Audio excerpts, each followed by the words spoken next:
não parar, não precipitar e não retroceder. Então dizer para esse cara, sabe quando nós vamos parar? Nunca. Nunca na sua porca vida. Né?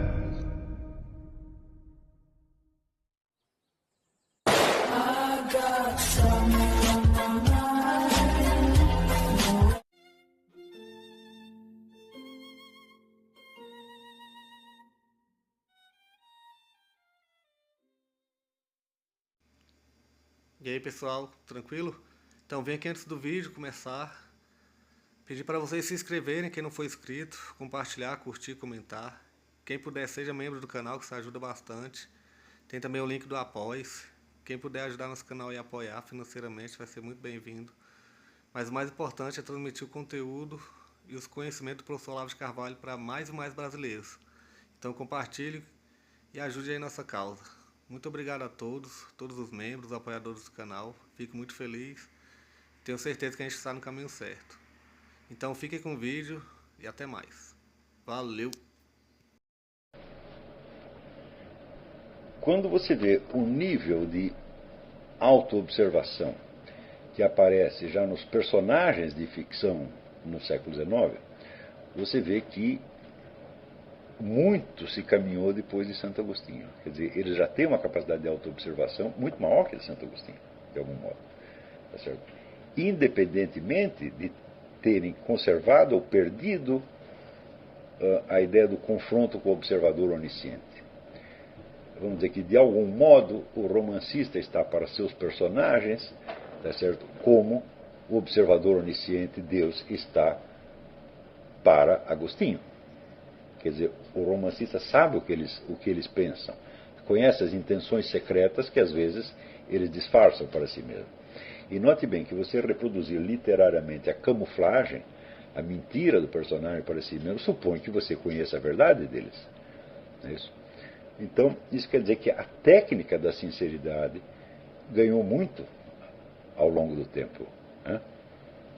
Mas, ao mesmo tempo, se ela perde a referência ao observador onisciente, então tem que criar um substitutivo humano do observador onisciente, uma espécie de novo interrogador dialético, né, que espreme o escravo com perguntas.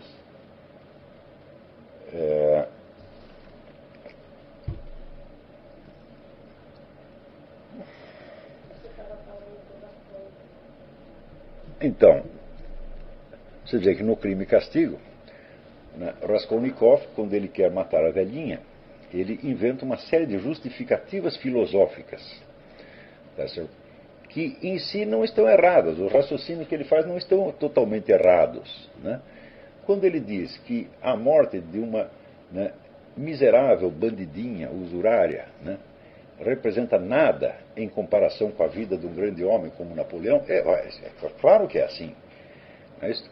Então, não há medida comum, tá certo? Entre uma pessoa de baixa qualidade, totalmente anônima, tá certo? E a vida do indivíduo que se projeta sobre toda a história mundial. Né? Este, aliás, foi a partir daí que eu desenvolvi um dos temas da minha filosofia política, que é o tema da diferença de poder. Onde eu notei que um dos traços constitutivos da espécie humana é a diferença monstruosa de poder entre os membros da mesma espécie, fenômeno que não se observa em nenhuma outra espécie do universo, tá certo? Não existe nenhum tigre que esteja em relação a outro tigre como Napoleão está para a velhinha do Crime e Castigo. A diferença é grande demais. Né? E, curiosamente, este fenômeno estrutural da diferença de poder nunca foi realçado pelas ciências sociais. Né? É como se ignorassem, como se não quisessem percebê-lo.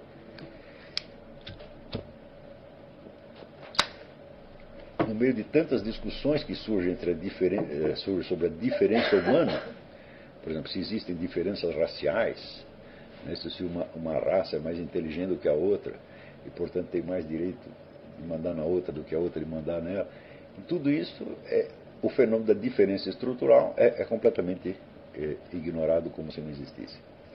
Mas esta diferença de poder, vamos dizer que este elemento estrutural, aparece claramente no monólogo de Raskolnikov. Né? Ele está consciente de que uma diferença monstruosa de poder e de significado histórico entre seres humanos está presente. Né? E ele justamente aposta nessa diferença. E quando ele fracassa e ele cai, tá certo? Por que acontece isso? Acontece porque ele não tinha levado em conta o negócio do observador, o fator observador onisciente. Como se dissesse, olha, você é maior do que a velhinha, assim como Napoleão é maior do que você, mas perante o observador onisciente vocês não são nada. Tá certo? Quer dizer, Napoleão se reduz, né, a uma formiguinha, exatamente como a velhinha usurária. Tá certo? Então, esta desproporção também que existe na relação entre dois seres humanos, né, na comparação quantitativa, por assim dizer, entre seres humanos, e na comparação entre Deus, que imediatamente neutraliza as diferenças, é outro fator constitutivo da espécie humana. Né? Nós não podemos negar nem que um ser humano é enormemente maior, mais poderoso, mais inteligente, ou até mais santo que o outro, tá certo? Mas que, confrontados com o observador onisciente, essas diferenças praticamente se anulam, a não ser nos casos em que a diferença de grandeza é determinada pelo próprio Deus. Né? Quer dizer, quando entra, por exemplo, o elemento de santidade ou da profecia, né? Aí você tem uma diferença, mas não é uma diferença meramente histórica, condicionada por, vamos dizer, relativismos culturais, e sim é uma diferença objetiva que diz respeito ao tamanho, não dos papéis históricos sociais desempenhados, mas ao tamanho das respectivas almas imortais. Então, aí já se referindo, vamos dizer, uma hierarquia celeste, tá certo? Destinada a durar eternamente. Quer dizer, mesmo entre aqueles que vão para o paraíso, bem, não estão todos no mesmo patamar do paraíso, e essa diferença será eterna. Quer dizer, se você recebeu a salvação porque Deus no último momento te perdoou os pecados, você está num certo patamar, tá certo? Mas aquele que teve uma vida de santidade, de certo modo já estava salvo de morrer, bom, ele está num outro patamar, e essa diferença é eterna. Então essa é uma diferença objetiva. Ao passo que a diferença, digamos, entre a velhinha e o Raskolnikov, ou entre Raskolnikov e Napoleão, é uma diferença relativa, historicamente condicionada, tá certo? Mas não se pode dizer que não exista. Então, eu vejo que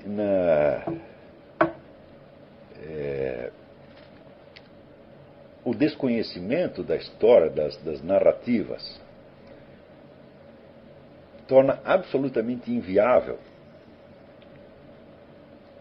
qualquer discussão séria sobre moral, pecado, etc, etc, etc. Porque essas discussões só são possíveis entre pessoas que têm o mesmo nível de presença para si mesmo, né? O mesmo nível de autoconsciência refletida, crítica, analítica, tá certo? O qual não é um dom natural, mas é uma longa conquista cultural. O senhor, quando você lê alguns escritores modernos, como Marcel Proust, tá certo?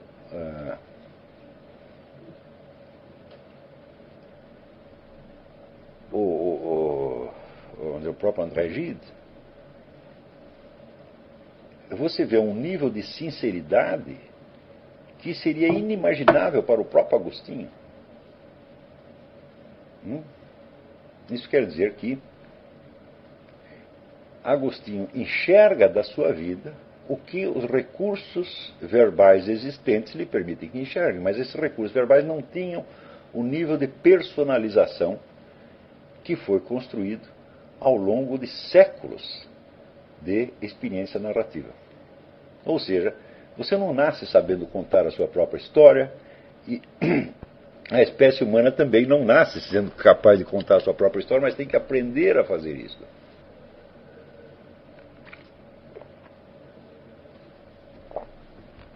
Então, quando nós vamos nos confessar na igreja, o que exatamente nós confessamos? Se nós pegamos aquelas noções de pecados padronizados e repetimos aquilo. Mas será que aquilo corresponde à sua história verdadeira? Será que os seus pecados são exatamente aqueles? Será que você não cometeu outros piores sem perceber? Quer dizer, a confissão é claro que é comproporcional à autoconsciência. E a autoconsciência, por sua vez, depende da sua capacidade de narrar a sua própria história. O que isso me entende é a capacidade de narrar os seus estados interiores, as suas intenções, os seus pensamentos sutis que perpassam por um momento o cenário da sua consciência e depois desaparecem, mas continuam atuando, no sentido em que dizia o Dr. Miller que uma neurose é uma mentira esquecida na qual você ainda acredita. Também a descoberta do fenômeno da neurose modifica profundamente toda a problemática da autoconsciência moral. Porque o indivíduo neurotizado, ele cria para si mesmo uma série de condutas defensivas, por assim dizer, de rituais defensivos, que não lhe permitem atinar com o seu verdadeiro conflito. Ele, por assim dizer, troca de conflito. E vive de uma permanente mentira a si mesmo. Então, é evidente que a neurose é um obstáculo temível à confissão. Até mesmo à confissão ritual. Porque você não vai contar a sua própria história porque você não a conhece, você a trocou por outra, de alguma maneira. E na medida que você trocou por outra, todos os seus julgamentos sobre todas as pessoas estão completamente alterados. Então, quando eu digo a descoberta do fenômeno da neurose, eu não sei se a gente poderia dizer também que não foi só uma descoberta, foi um advento. Ou seja, o fenômeno da neurose é descoberto entre o fim do século XIX e o começo do XX, porque as neuroses são elementos típicos da sociedade moderna, sociedade capitalista industrial, e não existiam propriamente como tais numa situação anterior. É uma teoria apenas, é uma hipótese, eu não sei se foi assim. Me parece que foi assim. Ou seja, o advento das neuroses só é possível num meio cultural já altamente personalizado. Seria difícil aparecer, vamos dizer, uma neurose em meios sociais muito primitivos, onde a vida está reduzida aos seus fatores mais simples e elementares. Por exemplo, um camponês medieval dificilmente teria o problema de saber qual é a imagem social que ele está projetando. Não é isso? A imagem dele é igual de todo mundo. Porém, num meio onde surgem, vamos dizer, atividades econômicas de um novo tipo, tá certo? Onde, por exemplo, o comércio, né, se expande formidavelmente, então é claro que todos os comerciantes dependem de ter uma boa imagem pública. Não é isso? Então, o problema de você criar uma imagem para projetá-la, de modo que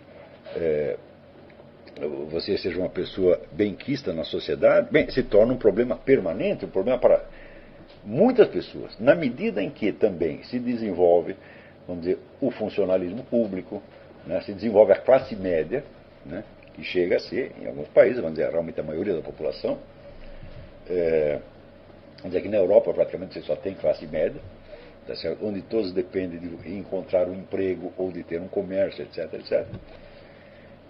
E onde o destino social das pessoas já não está determinado de antemão por pura hereditariedade, no sentido de que o filho do nobre é nobre, o filho do camponês é camponês, e assim por diante. Mas, ao contrário, todos têm de lutar por uma posição na sociedade. Então, é claro que o problema da imagem que você projeta sobre a sociedade se torna um problema constante para todos. Então, de certo modo, cada um tem que criar dentro de si uma agência de publicidade para projetar uma boa imagem. E este problema, que antigamente existia só para um número reduzido de pessoas, de repente se torna um problema para todas as massas. Então, hoje em dia, eu creio que só pessoas muito, muito, muito simplórias não se preocupam com a imagem que vão projetar. Se você pega, sei lá, uma empregadinha doméstica, um varredor de rua, um lixeiro, bom, o problema da sua imagem é reduzido, mas para a maioria das pessoas a imagem é um problema seríssimo. Então, justamente no período em que se forma, vamos dizer, este problema da imagem, então a possibilidade da neurose se dissemina, né, e se torna um fator, por assim dizer, endêmico. Todos estão sujeitos à neurose, e tanto mais sujeitos quanto mais a luta pela defesa da sua imagem conflite com a busca da autoconsciência. Não é isso? Esse conflito pode chegar, vamos dizer, pode ultrapassar o neurótico e entrar dentro do psicótico, né? Onde, por exemplo, em certos regimes totalitários, as pessoas têm que chegar a quase uma falsificação total da sua personalidade, mas ao mesmo tempo conservam, no fundo, uma consciência de que estão mentindo. Tá certo?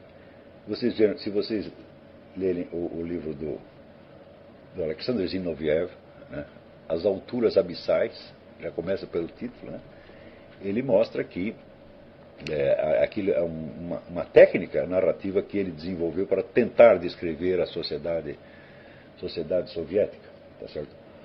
Onde você, de algum modo, era obrigado a representar permanentemente um papel no qual você não podia acreditar totalmente. Porque se você acreditasse totalmente, você teria que romper por completo com a sua própria autoconsciência, e isso realmente não é possível. Então, em que a tensão entre a imagem e o autoconhecimento chegava ao ponto da ruptura.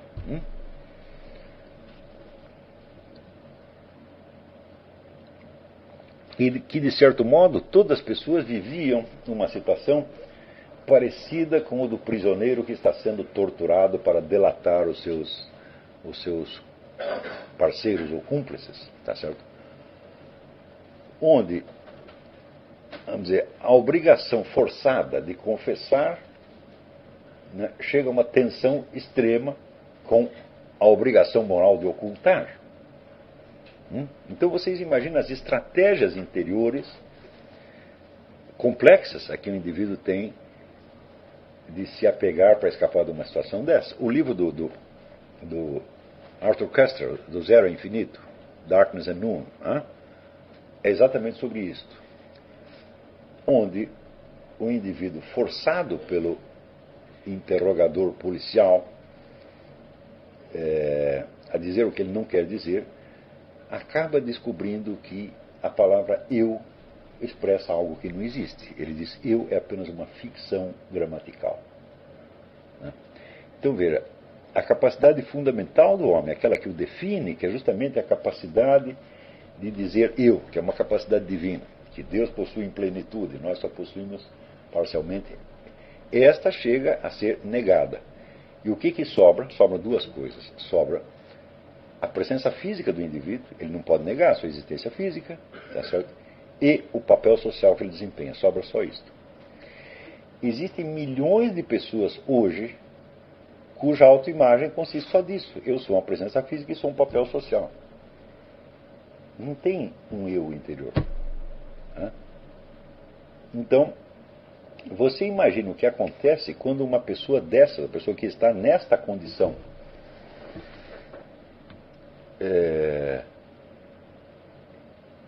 se converte a uma religião e começa a querer se orientar pela moral religiosa.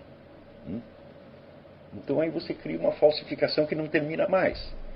Quer dizer, e todo o conjunto da moral religiosa se transforma num instrumento de falsificação. Então, quer dizer, você tem uma espécie de neurose beatificada. Então, é claro que esta é uma situação gravíssima. E você pode observar isso exatamente quando a conduta alegadamente religiosa adquire aquela característica rigidez teatral da conduta neurótica.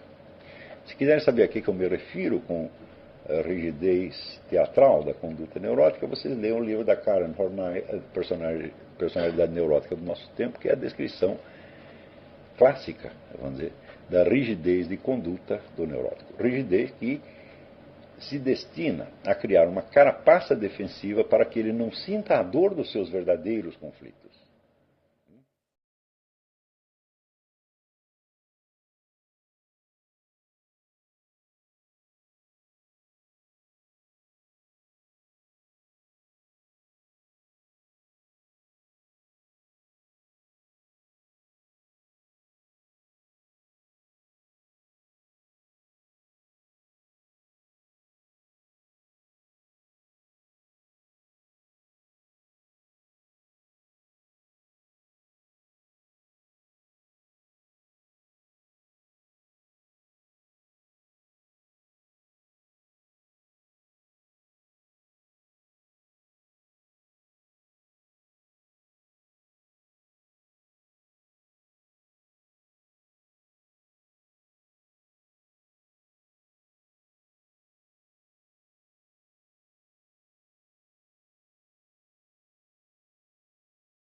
Chegamos a mais um final de uma aula, de um vídeo. Espero que tenham gostado.